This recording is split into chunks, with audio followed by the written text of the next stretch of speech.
Jorge Ripani, bueno, un gusto estar aquí hablando contigo. Sos abogado, docente, especialista en historia constitucional. Bueno, mañana tenemos un día muy importante. ¿Cuál es, valga la redundancia, la importancia que tiene este día para nuestra nación? Bueno, ante todo un abrazo grande a los lectores de Conclusión. Para mí es un placer estar con ustedes. Mirá, desde mi perspectiva, ¿qué es lo importante de esta fecha del Día de la Soberanía Nacional 20 de noviembre? Bueno, la importancia es reivindicar todo un proceso, digamos, argentino y americano de construcción de poder nacional que pudo, en una cosa que hoy parecería algo raro, algo loco, pero pudo triunfar militar y diplomáticamente contra las dos armadas de los dos países más poderosos del mundo, que son Francia e Inglaterra. Hoy eso es algo que resulta totalmente llamativo, totalmente extraño. Si uno empieza a desandar cuál es ese camino, bueno, básicamente la Confederación Argentina, liderada por Juan Manuel de Rosas, como una especie de magistratura de carácter autóctono, de carácter mestizo, que es el encargo de las relaciones exteriores. Él no es presidente, sino que es encargado de las relaciones exteriores. Va a tener 3 puntos en los cuales él se basa, que son las 3 patas de la mesa de la construcción del poder nacional. El proteccionismo económico a través de la ley de aduanas, la cultura nacional a través de la reivindicación de el legado hispánico, el legado indígena y también la catolicidad y el idioma español, no solamente como forma de enfrentarse a los pocos unitarios que había, que pedían cambiar el idioma nacional, decían que todo lo español, que todo lo indio era malo, era significado de atraso, sino que también él entendía eso como una forma de unificar no solamente la Argentina, sino todo el virreinato del Río de la Plata. Por otro lado, como tercera pata de la mesa, entonces tenemos proteccionismo económico, cultura nacional, y también va a tener el tema de la patria grande. ¿Por qué? Porque Rosas es el gran, digamos, hacedor, el tipo que detiene el gran Big Bang del Imperio Español en lo que hace a nuestro medio. ¿Por qué? Porque Rosas va a pasar los 15, 20 años de su periodo histórico combatiendo contra intentos exteriores de ir cortando o continuar la desmembración del virreinato del Río de la Plata. Tan es así que su caída se produce cuando él está por recuperar la banda oriental, es decir, que la provincia oriental vuelva al redil del virreinato del Río de la Plata. Es decir, que son tres patas de la mesa: patria grande o continentalismo, cultura nacional y proteccionismo económico. Rosas va a entender, así como toda la élite dirigencial nacional del momento, que solamente con manufactura e industria nacional puede haber poder de una nación. Jorge, mencionaste dos imperios, Francia e Inglaterra. ¿Cuáles eran los intereses que tenían estos dos imperios en ese momento para aquí, para nuestra tierra? Bueno, esto está probado, ¿no?, por las cartas diplomáticas y por las cartas que han tenido los distintos actores políticos de esas dos naciones, que es básicamente que el Río de la Plata y el Río Paraná no queden en una sola mano, no queden en una sola nación. Mientras ellos sí tienen al Támesis en una sola nación, sí tienen al Sena en una sola nación, lo mismo Brasil, el Amazonas, no van a querer que por un lado el Río de la Plata, por otro lado el Uruguay, pero también el Paraná estén en una sola mano. Eso no lo van a lograr la Argentina, no solamente con el pueblo, ¿no?, que lucha fervientemente por la causa nacional, sino también por la élite de conducción política, es decir, que hay una conjunción. No puede haber solamente una élite de conducción política sin un pueblo que lo acompañe, pero tampoco el pueblo solo, sin conductores, no tiene voluntad. ¿Se entiende? El pueblo no escribe, el pueblo no se puede manifestar sin una élite de gobierno que lo conduzca. Cuando se dan esas dos características, podemos estar en presencia de una insubordinación fundante, que era lo que la Argentina en ese momento estaba logrando. posiblemente con algunos años más, la Argentina se iba a transformar.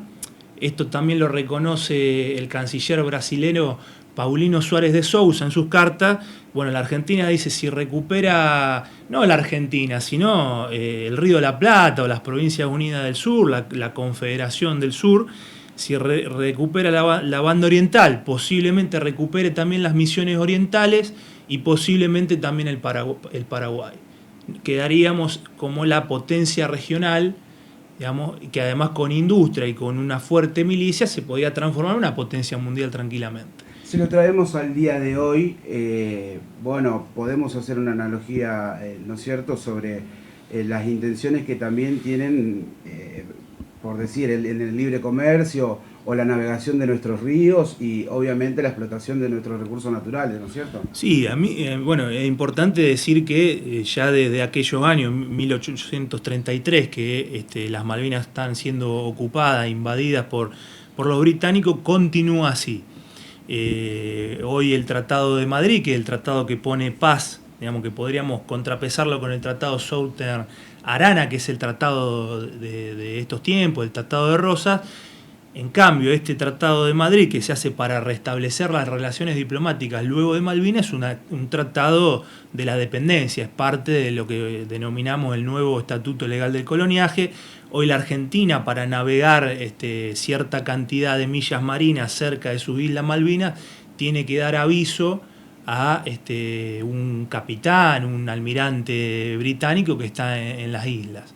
Las islas, bueno, también son explotadas, como bien decías vos, los recursos naturales, pesqueros, ¿no? Se dice que puede haber petróleo también ahí. Y no solamente eso, hoy la Argentina está perdiendo la cordillera de los Andes por lo que es la ley de minería y toda una serie de empresas que en realidad son empresas del Commonwealth británico, Sudáfrica, Australia, Canadá, que las explotan. Y resulta también muy interesante que no necesariamente el viejo adversario de la Argentina, que es Gran Bretaña, ¿no es cierto? Recordamos 1806, 1807 las invasiones, se roban el tesoro de Buenos Aires, todavía no lo devuelven, tenemos la guerra, la invasión al Paraná completa, que dura muchísimos años. Tenemos la guerra de las Malvinas, donde muchos compatriotas van a morir defendiendo, digamos, la nación argentina. No es solamente Inglaterra el único posible actor internacional que pueda ahora pretender que la Argentina siga siendo una nueva colonia, una neocolonia, sino que también hay unidades políticas sin asiento territorial, es decir, que no son estados, la oligarquía financiera internacional, la banca concentrada, que a su vez posee los medios de comunicación vernáculos, y también nuevos estados como China, que tienen muchas pretensiones en lo que es nuestro territorio, nuestros recursos.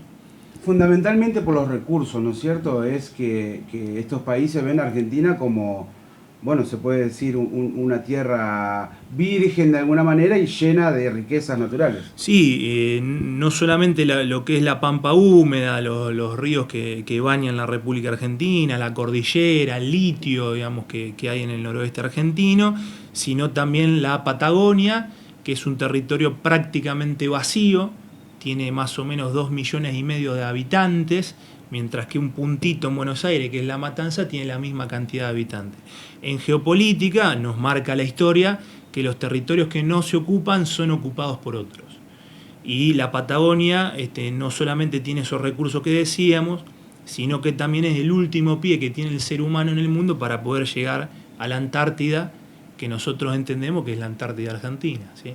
Justamente te iba a consultar eso. Argentina tendría entonces, en el hipotético caso que digamos, recuperemos políticamente hablando, ¿no es cierto?, ese territorio sería un país de 2 continentes, se puede decir, y con un terreno vasto. Hoy la Argentina es un país de 2 continentes, digamos, Buenos Aires es la capital de 2 continentes, ¿sí? El continente americano y el continente antártico.